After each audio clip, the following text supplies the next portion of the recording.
दोस्तों, स्वागत है आपका हमारे YouTube चैनल में। आज के वीडियो में हम लेकर आए हैं आपके लिए यहाँ पर महत्वपूर्ण क्वेश्चन आंसर। तो सभी लोग वीडियो को लाइक कर लें, चैनल को सब्सक्राइब कर लें और ज़्यादा से ज़्यादा वीडियो को शेयर करें। रोज आपके लिए क्लास लाई जाती है, महत्वपूर्ण क्वेश्चन यहाँ पर करवाए जाते हैं। आज का अपना यहाँ पर पहला क्वेश्चन क्या है, सभी के लिए हिंदी साहित्य में टॉप 3000 प्रश्न की PDF लाए हैं, जिनके लिए भी चाहिए मात्र 199 रुपये में आप परचेस कर सकते हैं। नंबर स्क्रीन पर दिया गया है, संपर्क कर लें।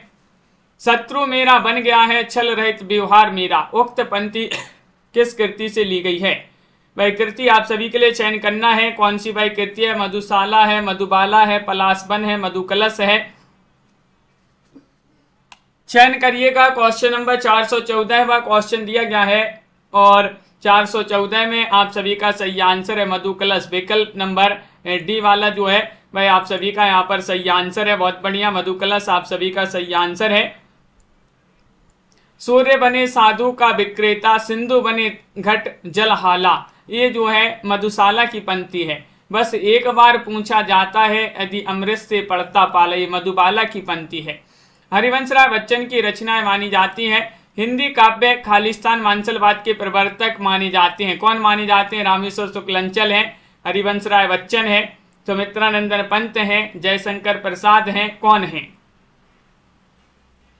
क्वेश्चन नंबर आप सभी का यहाँ पर 15 दिया गया है और 15 में आप सभी का क्या होगा सही आंसर?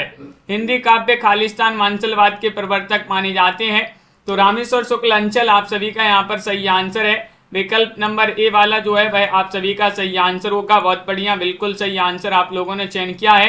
वे छायावाद युग के उत्तरार्ध के कवि हैं रामेश्वर शुक्लांचल, जबकि हरिवंशराय बच्चन को हिंदी साहित्य में हालावाद का प्रवर्तक माना जाता है और सुमित्रानंदन पंत को प्रकृति का सुकुमार कवि कहा जाता है, तो जयशंकर प्रसाद को प्रेम और सौंदर्य का कवि कहा जाता है। क्वेश्चन नंबर यहाँ पर 16 दिया गया है। बालकृष्ण शर्मा नवीन का सर्वप्रथम प्रकाशित काव्य संग्रह बताना है। 416 में आप सभी का क्या होगा सही आंसर? बताइएगा। क्वासी है, रश्मि रेखा है, उर्मिला है, कुमकुम है। 16 में बताना है, चयन करिएगा। बालकृष्ण शर्मा नवीन का सर्वप्रथम प्रकाशित काव्य संग्रह कौन सा माना जाता है? तो 16 में आप सभी का सही आंसर है, वह माना जाता है कुमकुम। विकल्प नंबर डी वाला जो है वह आप सभी का यहाँ पर सही आंसर है, कुमकुम आप सभी का सही आंसर होगा। बहुत बढ़िया, बिल्कुल सही, जो कि 1939 में प्रकाशित हुआ था। इसके अतिरिक्त नवीन के इनके अन्य जो काव्य ग्रंथ माने जाते हैं बालकृष्ण शर्मा नवीन जी के, उसमें उर्मिला है, आपलक है, रश्मि रेखा, क्वासी, इनकी महत्वपूर्ण रचनाएं मानी जाती हैं।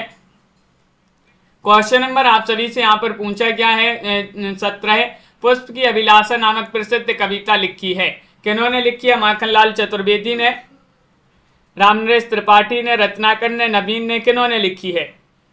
अनिल जी, पार्वती जी, अर्चना जी, संजू जी, सरिता जी, सभी के कमेंट यहाँ पर देख रहे हैं और आप सभी का सही आंसर आ रहा है माखनलाल चतुर्वेदी। इन्हीं की एक जो है प्रसिद्ध कविता मानी जाती है पुष्प की अभिलाषा। विकल्प नंबर एक आप सभी का सही आंसर। एक भारतीय उपनाम से प्रसिद्ध है माखनलाल चतुर्वेदी और राष्ट्रीय काव्यधारा के कवि माने जाते हैं माखनलाल चतुर्वेदी। इनकी रचनाएं महत्वपूर्ण है। इनकी रचनाएं पुष्प की अभिलाषा, हिमकिरीटनी, हिमतरंगिनी, माता, समर्पण आदि इनकी जो है महत्वपूर्ण रचनाएं हैं। मौर्य विजय किसकी रचना है? क्वेश्चन नंबर 418 दिया गया है। बताइएगा। मैथिली शरण गुप्त, सियाराम शरण गुप्त, श्याम नारायण पांडे या इनमें से कोई नहीं? बताइएगा। क्वेश्चन महत्वपूर्ण यहाँ पर 418वां क्वेश्चन यहाँ पर दिया गया है। मौर्य विजय किसकी रचना मानी जाती है? और 18 में आप सभी का सही आंसर होगा, रचना मानी जाती है सिया रामशरण गुप्त की। सिया रामशरण गुप्त आप सभी का यहाँ पर सही आंसर है, बिल्कुल सही आंसर। इनकी अन्य रचनाएं पाथे है, गोपिका है, बापू है, अनाथ है, आद्रा है, बेसाद आदि इनकी महत्वपूर्ण रचनाएं हैं और अंतिम आकांक्षा, नारी गोद इनके उपन्यास माने जाते हैं सिया रामशरण गुप्त जी के। क्वेश्चन नंबर 19 यहाँ पर दिया गया है। छायावाद और उत्तर छायावाद के बीच कुछ वैसा ही संबंध दिखता है जैसे मध्यकाल में भक्ति काव्य और रीति काव्य के बीच था। इन पंक्तियों के लेखक कौन है? 19 में आप सभी लोग चयन करिएगा। क्वेश्चन नंबर 419 यहाँ पर दिया गया है और 419 में आप सभी का क्या होगा सही आंसर? तो आप सभी का यहाँ पर सही आंसर चयन करना है। सभी के लिए महत्वपूर्ण क्वेश्चन यहाँ पर दिया गया है और आप सभी का यहाँ पर सही आंसर आ रहा है क्वेश्चन नंबर 19 में। विकल्प नंबर आप सभी का सी सही आंसर है, रामस्वरूप चतुर्वेदी। जिन्होंने भी सी वाला विकल्प चयन किया है उनका सही आंसर होगा बिल्कुल सही। उपयुक्त पंक्तियां जो हैं रामस्वरूप चतुर्वेदी आपका सही आंसर है। अगला क्वेश्चन यहाँ पर दिया गया, निम्नलिखित विकल्पों में से किनका संबंध माखनलाल चतुर्वेदी से है, बताइएगा। सिपाही, आद्रा, दैनिकी, पुष्प की अभिलाषा। इनमें से आपके लिए सही आंसर चयन करना है। कूट दिए गए हैं, कूट की सहायता से आप सभी लोग बताएंगे। दीपक जी, अनीता जी, बताइए किनका संबंध माखनलाल चतुर्वेदी से है।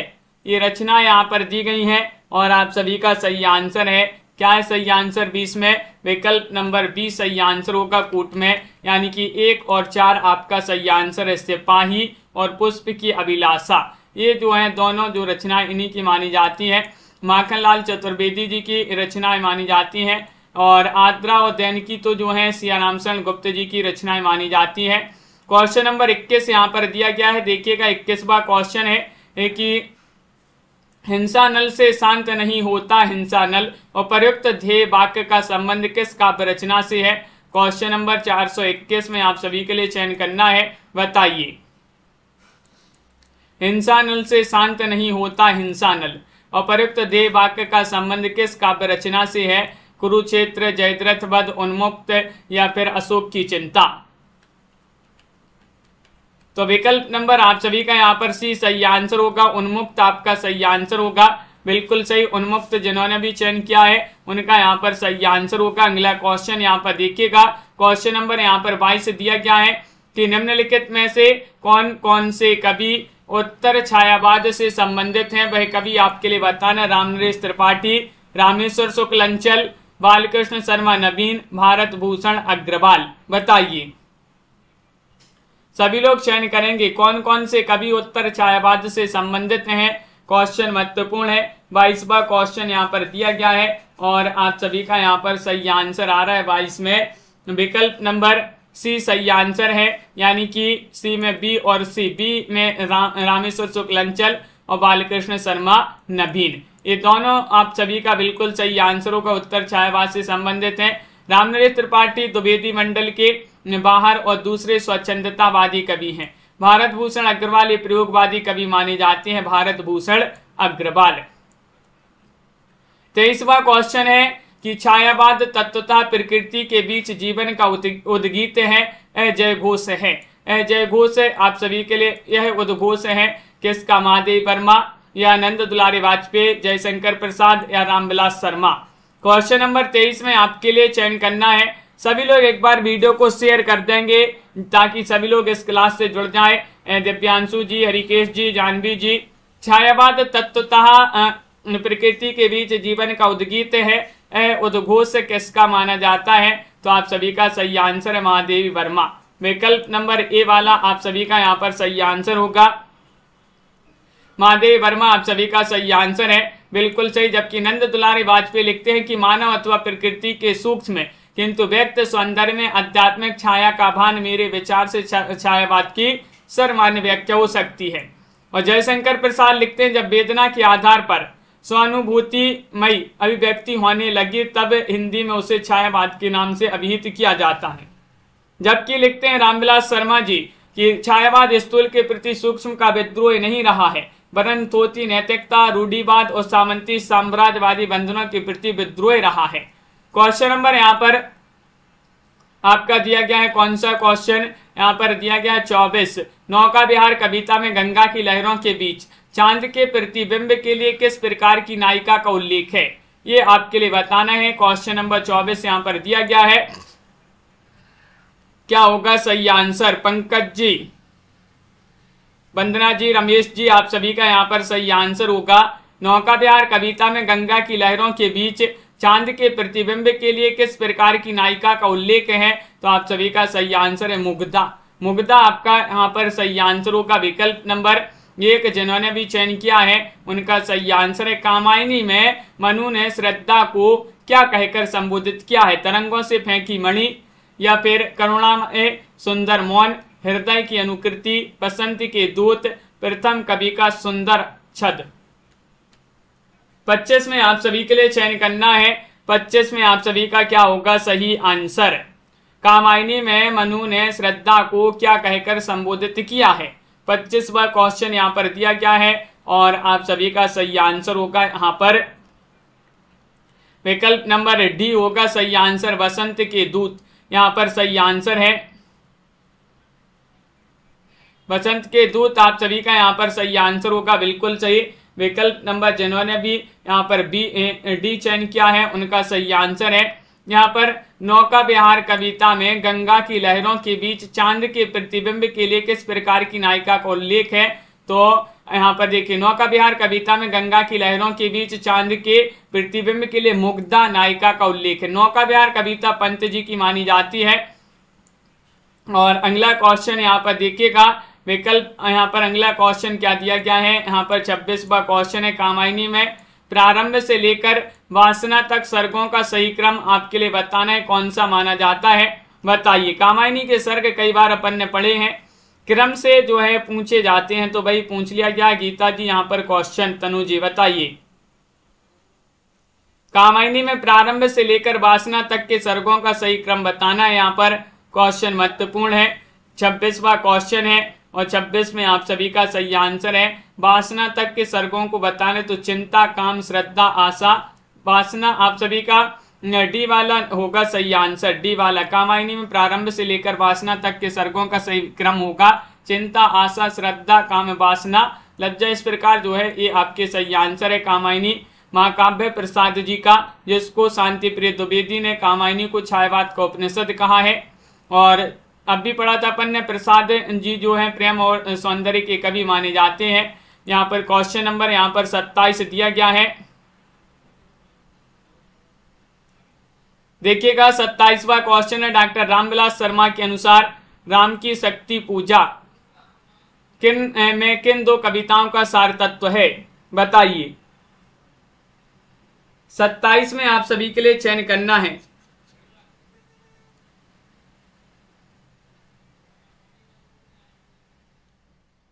चयन करिएगा। सॉरी, यहाँ पर आपका ये गलत हो गया है, चिंता, आशा। हाँ बिल्कुल सही, चिंता, आशा। यहाँ पर सी वाला जो है सही आंसर। यहाँ पर चिंता, आशा, श्रद्धा, काम, वासना, लज्जा, ये सी वाला जो है डी यहाँ पर लग गया। यहाँ पर सी होगा सही आंसर, बिल्कुल सही। अगला क्वेश्चन यहाँ पर, इसमें सही आंसर बताना है। डॉक्टर रामविलास शर्मा के अनुसार राम की शक्ति पूजा में किन दो कविताओं का सार तत्व है, बताइए। हाँ मंजू जी बिल्कुल। क्वेश्चन नंबर 27 में आप सभी लोग चयन करिएगा क्या होगा सही आंसर। 27वां क्वेश्चन है, तो विकल्प नंबर यहाँ पर होगा 5वां विकल्प सही आंसर है, तुलसीदास और सरोज स्मृति। तुलसीदास और सरोज स्मृति आपका सही आंसर है, बिल्कुल सही। इन्हें दो कविताओं का सार तत्व है राम की शक्ति पूजा में। तो सूर्यकांत त्रिपाठी निरालकृत शाम की शक्ति पूजा लंबी कविता का उपजीव्य बांग्ला ग्रंथ कृतिवास रामायण है। और निरालकृत तुलसीदास 101 छंदों में रचित एक खंड काव्य माना जाता है। और इस सरोज स्मृति को हिंदी का प्रथम शोक गीत माना जाता है। कामायनी में श्रद्धा किस गोत्र की है, ये आपके लिए बताना है, बताइएगा। लज्जा, निर्वेद, काम, आनंद या फिर आशा। प्रवीण जी चयन करिएगा क्या होगा सही आंसर। क्वेश्चन नंबर 28 यहाँ पर दिया गया है। 28 में आप सभी के लिए चयन करना है, कामायनी में श्रद्धा किस गोत्र की है, किस गोत्र की ये पूछा गया है। तो 28 में आपका काम यहाँ पर सही आंसर होगा। काम आप सभी का सही आंसर है, बिल्कुल सही, सी वाला विकल्प है। कामायनी में श्रद्धा काम गोत्र की है। छांदोग्य उपनिषद में मनु और श्रद्धा की भावमूलक व्याख्या मिलती है। श्रद्धा वाले सूक्त में सायण ने श्रद्धा का परिचय देते हुए लिखा है कि काम गोत्र जा श्रद्धा नामर्षिका, अर्थात काम गोत्र की बालिका है, इसलिए श्रद्धा नाम के साथ उसे कामायनी भी कहा जाता है। जयशंकर प्रसाद ने पौराणिक कथा को लेकर कामायनी की रचना की है। और अगला क्वेश्चन यहाँ पर दिया गया है, निम्न में से कौन सी छायावादी शैली की प्रमुख विशेषता नहीं है। क्वेश्चन यहाँ पर दिया गया है आप सभी का 29वां क्वेश्चन है। 29 में आप सभी का होगा सही आंसर। गीति प्रधानता, लाक्षणिकता, प्रतीकात्मकता, तत्सम बहुलता, इति वृत्तात्मकता नहीं पूछा गया है।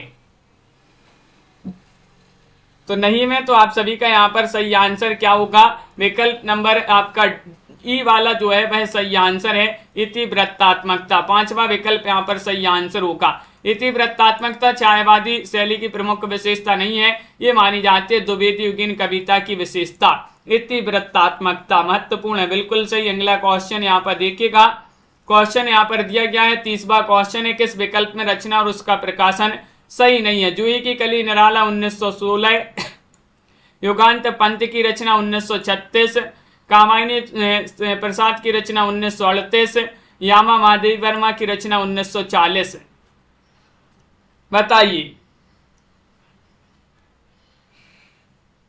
तो आप सभी का यहाँ पर सही आंसर होगा विकल्प नंबर आप सभी का यहाँ पर सी सही आंसर है, यानी कि कामायनी प्रसाद की रचना 1938 ये आपका सही आंसर होगा, बिल्कुल सही, क्योंकि कामायनी 1935 इसका प्रकाशन माना जाता है। छायावाद के संदर्भ में निम्नलिखित में से कौन सा कथन असत्य है। छायावादी कवियों ने प्रधान रूप से प्रणय की अनुभूतियों को व्यक्त किया है, या छायावादी भावबोध स्वानुभूति और सौंदर्य प्रधान कल्पना द्वारा निर्मित हुआ है। छायावादी कवि निराला की अनुभूति शैव दर्शन में परिणत होती चली जाती है, या छायावादी कविता द्विवेदी युगीन नीरस उपदेशात्मक और स्थूल आदर्शवादी काव्यधारा की विरुद्ध विद्रोह के रूप में प्रवाहित हुई। तो आप सभी का यहाँ पर सही आंसर है, छायावाद के संदर्भ में कौन सा कथन असत्य है। तो देखिएगा, छायावादी कवियों ने प्रधान रूप से प्रणय की अनुभूतियों को व्यक्त किया है, ये कथन आपका असत्य हो जाएगा, बिल्कुल सही आंसर है। अगला क्वेश्चन यहाँ पर देखते हैं, क्वेश्चन नंबर 32 यहाँ पर दिया गया है, छायावाद के संदर्भ में कौन सा कथन गलत है। यहाँ पर भी गलत बताना है, बताइएगा, चयन करिएगा। क्वेश्चन यहाँ पर महत्वपूर्ण दिया गया है और क्वेश्चन नंबर 32 है। 32 में आप सभी का क्या होगा सही आंसर, बताइएगा, चयन करिएगा। छायावाद के संबंध में असत्य कथन बताना है, तो 32 का आप सभी का सही आंसर है सी वाला विकल्प। छायावाद की राष्ट्रीय सांस्कृतिक काव्यधारा के एक प्रमुख कवि राधा कृष्ण दास हैं, ये वाला आपका सही आंसर होगा। राधा कृष्ण दास ये कथन गलत है। राधा कृष्ण दास तो भारतेंदु युग के प्रमुख कवि माने जाते हैं, तो इस कारण ये जो है कथन कैसा है, गलत है। दुखी ही जीवन की कथा रही, क्या कहूं आज जो नहीं कही। उपरोक्त पंक्तियां किस कविता से ली गई हैं। तोड़ती पत्थर, राम की शक्ति पूजा, सरोज स्मृति, जूही की कली। क्या होगा आपका 33 में सही आंसर। 433वां क्वेश्चन यहाँ पर दिया गया है और आप सभी का सही आंसर क्या है, सभी से बन जाएगा, सरल क्वेश्चन है। दुखी ही जीवन की कथा रही, क्या कहूं जो आज नहीं कही। तो आप सभी का यहाँ पर सही आंसर है सरोज स्मृति। विकल्प नंबर आप सभी का यहाँ पर क्या होगा सही आंसर, सी वाला लवली जी, बिल्कुल सही आंसर है। निराला कृत सरोज स्मृति से पंक्तियां ली गई है। सरोज स्मृति को हिंदी का सर्वश्रेष्ठ तथा प्रथम शोक गीत माना जाता है। राम की शक्ति पूजा, जूही की कली, तोड़ती पत्थर, भिक्षुक, पंचवटी प्रसंग, बादल राग निराला जी की रचनाएं मानी जाती है। कविता हमारे परिपूर्ण क्षणों की वाणी है, यह किसने कहा है। क्वेश्चन नंबर 34 में चयन करना है, बताइएगा। सुमित्रा नंदन पंत, निराला, माधवी वर्मा, दुष्यंत कुमार, क्या होगा सही आंसर। कविता हमारे परिपूर्ण क्षणों की वाणी है, ये कहा है किन्होंने। तो आप सभी का यहाँ पर सही आंसर आ रहा है विकल्प नंबर 1 यानी कि सुमित्रा नंदन पंत ने। सुमित्रा नंदन पंत आप सभी का सही आंसर है, बिल्कुल सही। ग्रंथि, गुंजन, युगांत जो है ग्राम्या, स्वर्णकरण, स्वर्णदूली, कला और बूढ़ा चांद, लोकायतन, चिदम्बरा इनकी महत्वपूर्ण रचनाएं हैं। मधुशाला में हरिवंश राय बच्चन ने किस छंद का प्रयोग किया है। दोहा या फिर चौपदे या फिर सोनेट, रुबाइयां, क्या है सही आंसर। संजू जी और नीलम जी, नारा जी और टमाटर जी, क्या होगा सही आंसर। मधुशाला जो कि महत्वपूर्ण रचना हरिवंश राय बच्चन जी की, किस छंद का प्रयोग किया है ये बताना है। तो रुबाइयां आप सभी का यहाँ पर सही आंसर होगा। रुबाइयां आपका विकल्प नंबर डी वाला जो है वह आपका यहाँ पर सही आंसर है, बिल्कुल सही, बहुत बढ़िया। रुबाइयां 4 पंक्तियों की एक कविता है जिसकी पहली 2 और चौथी पंक्तियां तुकात्मक होती हैं और तीसरी लाइन आजाद रखी जा सकती है। रुबाइयां का अपना एक छंद होता है। द्रौपदी नामक प्रबंध काव्य की रचयिता कौन है। द्रौपदी बताइएगा। ये प्रबंध काव्य है एक, और एक नाटक भी है जो कि सुरेंद्र वर्मा का माना जाता है वह नाटक। यहाँ पर प्रबंध काव्य पूछा है नरेंद्र शर्मा, शंभुनाथ साय, प्रभाकर माचवे, धर्मवीर भारती। 36 में आपका सही आंसर क्या होगा? मिथिलेश जी, प्रियंका जी, आप सभी का सही आंसर है 36 में विकल्प नंबर 1 होगा सही आंसर, नरेंद्र शर्मा होगा सही आंसर। विकल्प नंबर ए वाला जिन्होंने भी चयन किया है नरेंद्र शर्मा, आप सभी का सही आंसर होगा। इनके अन्य काव्य हैं प्रभात फेरी, पलाशवन, अग्नि सस्य और रक्त चंदन, मिट्टी और फूल, प्रवासी के गीत आदि। सुमित्रानंदन पंत की निम्नलिखित में से किस रचना पर महर्षि अरविंद का प्रभाव देखने को मिलता है? मन के स्वप्न, ताज, स्वर्णकिरण या फिर नारी। 437 में चयन करना है, क्या होगा सही आंसर?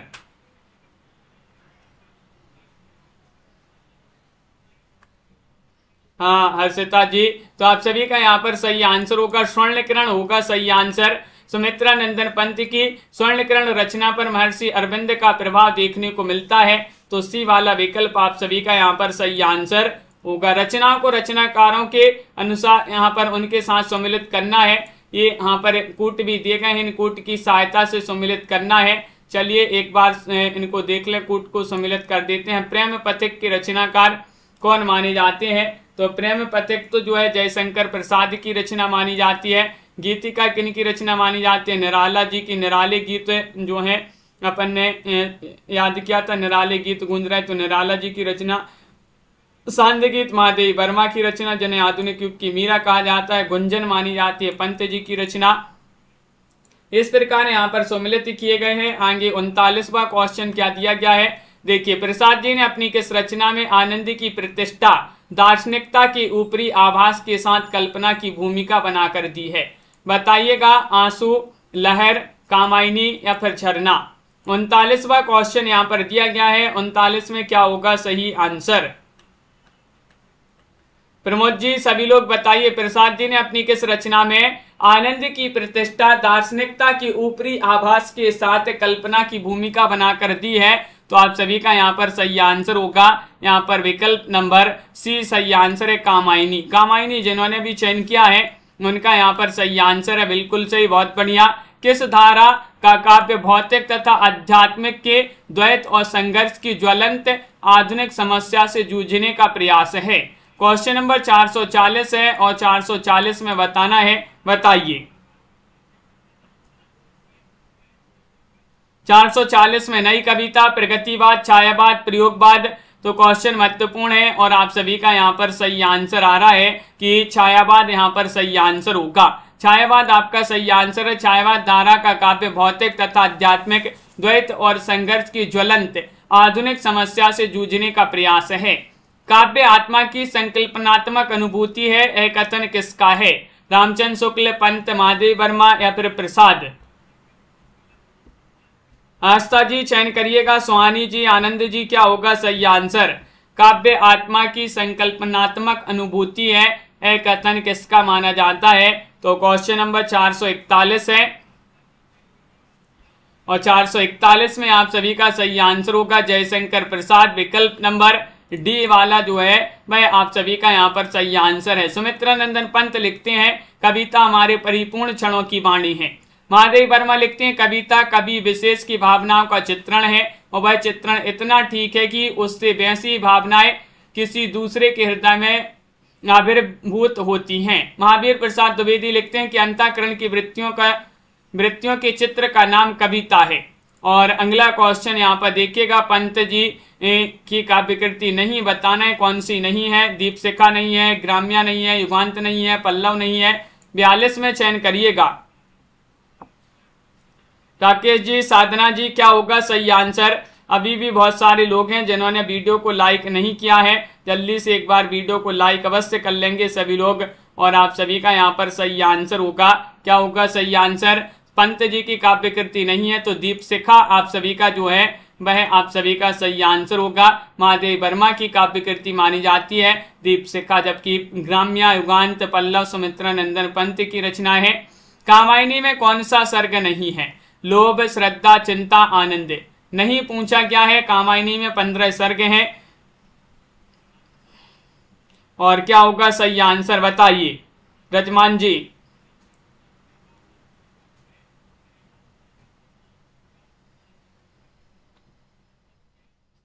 अनिल जी बिल्कुल, तो आप सभी का यहाँ पर सही आंसर है। जब जॉब मिल जाएगा तो फिर त्याग पत्र देने की क्या जरूरत है उसी दिन भैया। अनिल जी मिलेगी तो फिर अपन जो है पूरी करेंगे जितनी भी टाइम रहती है।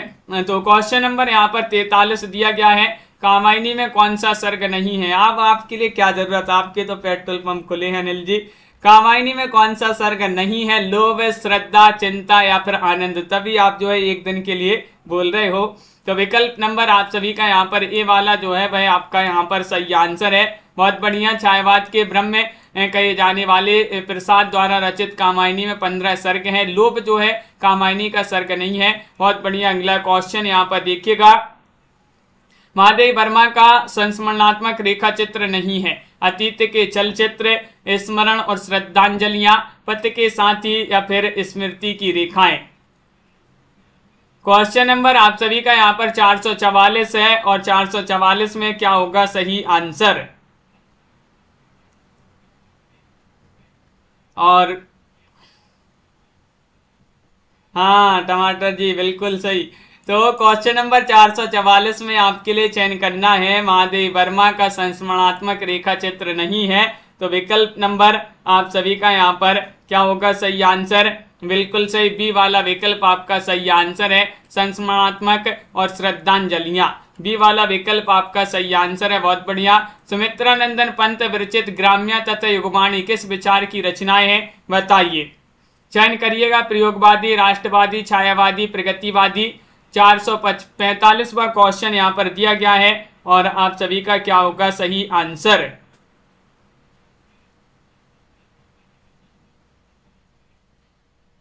और आप सभी का सही आंसर आ रहा है यहाँ पर अनिल जी बिल्कुल। सुमित्रा नंदन पंत विरचित ग्राम्य तथा युगवाणी किस विचार की रचनाएं हैं, तो ये प्रगतिवादी मानी जाती हैं। विकल्प नंबर डी आप सभी का यहाँ पर सही आंसर है। डी जिन्होंने भी चयन किया है उनका सही आंसर है। देखिए पंत जी को संवेदनशील इंद्रिय बोध का कवि कहा जाता है और पंत विरचित पल्लव कविता की भूमिका को छायावाद का घोषणा पत्र यानी कि मैनिफेस्टो भी कहा जाता है। और अगला क्वेश्चन, कामायनी में कुल कितने सर्ग हैं, तो ये तो अब भी अपन ने पढ़ा। 46वां क्वेश्चन है, महत्वपूर्ण है, बहुत सारे एग्जाम में पूछा भी गया है। पंत जी की सॉरी ये कामायनी जो रचना है, कामायनी में 15 सर्ग हैं। बिल्कुल सही आंसर है। बहुत बढ़िया। इनको एक बार देख लेते हैं। चिंता, आशा, श्रद्धा, काम, वासना, लज्जा, कर्म, ईर्षा, ईड़ा, स्वप्न, संघर्ष, निर्वेद, दर्शन, रहस्य, आनंद। कामायनी में आय पात्र उनके प्रतीक हैं। मनु मन का, श्रद्धा हृदय का, ईड़ा बुद्धि का और कुमार मानव का प्रतीक माने जाते हैं। अगला क्वेश्चन, एक भारतीय आत्मा किस कवि को कहा जाता है। एक भारतीय आत्मा के नाम से देखिएगा कितने सारे एग्जामों में क्वेश्चन पूछा गया। बिल्कुल सरल क्वेश्चन है और आप सभी का क्या होगा सही आंसर। एक भारतीय आत्मा के नाम से जाना जाता है किनको, तो विकल्प नंबर आप सभी का यहाँ पर सही आंसर है सी वाला विकल्प, माखनलाल चतुर्वेदी जी को। माखनलाल चतुर्वेदी आप सभी का सही आंसर है। एक भारतीय आत्मा के नाम से इनको जाना जाता है। मैथिली शरण गुप्त को राष्ट्र कवि कहा जाता है। बालकृष्ण शर्मा को राष्ट्रीय सांस्कृतिक धारा के कवि हैं और रामधारी सिंह दिनकर जो हैं इन्हें अधैर्य का कवि कहा जाता है। माखनलाल चतुर्वेदी को इनकी कविता पुष्प की अभिलाषा लिखने पर एक भारतीय आत्मा कहा जाने लगा। इन्होंने प्रभा और कर्मवीर और प्रताप पत्रिकाओं का संपादन किया है। कर्मवीर का तो जबलपुर में किया है। अगला क्वेश्चन यहाँ पर देखिएगा, क्वेश्चन 48 दिया गया है। वियोगी होगा पहला कवि, आह से उपजा होगा गान के रचनाकार कौन माने जाते हैं। 448 में आप सभी के लिए चयन करना है, बताइए। रामनरेश त्रिपाठी हैं, हरिवंश राय बच्चन है, महादेव वर्मा है, पंत हैं। 448 में चयन करना है कि वियोगी होगा पहला कवि, आह से उपजा होगा गान के रचनाकार कौन है।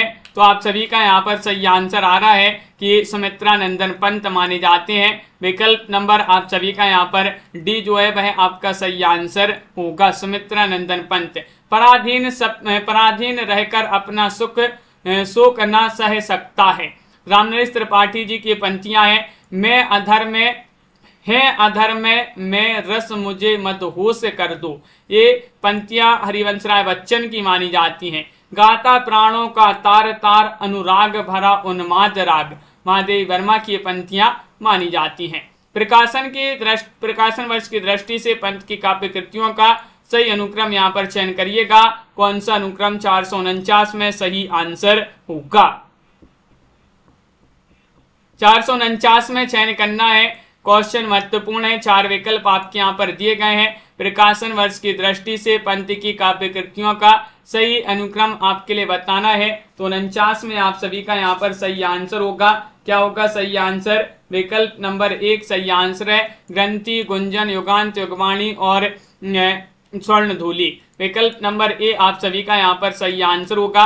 यहाँ पर आपके लिए प्रकाशन वर्ष बता दें, ग्रंथि 1920,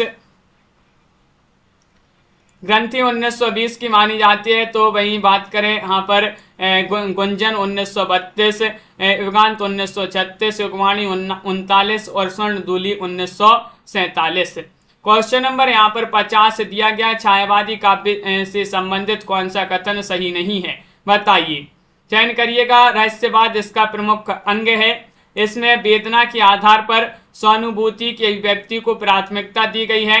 ध्वन्यात्मकता और लाक्षणिकता भी इसका एक प्रमुख घटक है। इसमें रीतिकालीन और द्विवेदीकालीन कविताओं से भिन्न प्रकार के भावों की नई ढंग से अभिव्यक्ति हुई है।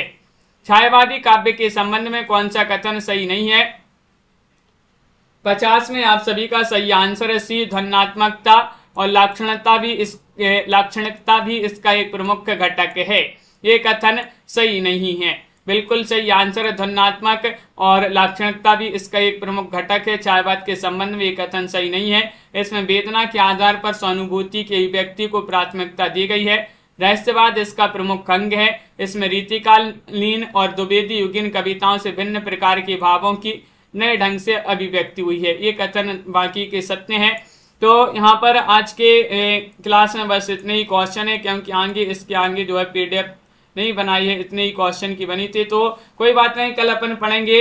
आज के वीडियो में बस इतना ही। सभी लोग वीडियो को लाइक कर लें, चैनल को सब्सक्राइब कर लें और ज़्यादा से ज़्यादा वीडियो को शेयर करें, क्योंकि इसी प्रकार के क्वेश्चन हम आपके लिए लाते रहते हैं। तो चैनल से जुड़े रहना है। रोज आपके लिए क्लासें लाई जाती हैं। एक सुबह 9 बजे होती है, एक 2 बजे क्लास होती है, एक 4 बजे, एक 8 बजे, एक फिर ये 10 बजे। 5 फ्री लाइव क्लास में आपके लिए लाई जा रही हैं। सभी से जुड़िएगा। हिंदी साहित्य में टॉप 3000 प्रश्न की पीडीएफ जिनके लिए भी चाहिए हो, मात्र 199 रुपए की है। और 215 कवियों और लेखकों का संपूर्ण जीवन परिचय की पीडीएफ 299 रुपए की है। ये सभी पीडीएफ आपके लिए मिल जाएंगे। जिनके लिए भी चाहिए हो संपर्क कर लें। दोनों पीडीएफ 500 की, अगर आप साथ में लेते हैं तो 400 में मिल जाएंगी। सभी लोग एक बार वीडियो को लाइक शेयर कर लें। नंबर स्क्रीन पर चल रहा है, संपर्क कर लेंगे सभी लोग जिनके लिए भी चाहिए हो पीडीएफ। शिवानी जी, दीपक जी, सुनैना जी, कंचन जी, प्रियंका जी, नीता जी, अनिल जी, टमाटर जी, प्रवीण जी, राहुल जी, बिंदु जी, संजू जी, पूर्वी जी और आस्था जी, दीपक जी, कल्पना जी, पार्वती जी, जानवी जी, तनु जी, लवली ठाकुर जी, मंजू जी, हरिकेश जी, दीपक जी, वंदना जी, पायल रानी जी, शिवानी जी, आनंद जी, रेणु जी और प्रीति जी, मेधा जी, पंकज जी, कंचन जी, नीलम जी, विशाल जी, वंदना जी और हरिकेश जी, सभी के लिए बहुत बहुत धन्यवाद। नीतू जी, मेधा जी और राजमन जी, MS वर्मा जी, राहुल जी, विशाल जी, साधना जी, सभी के लिए बहुत बहुत धन्यवाद एक बार फिर से।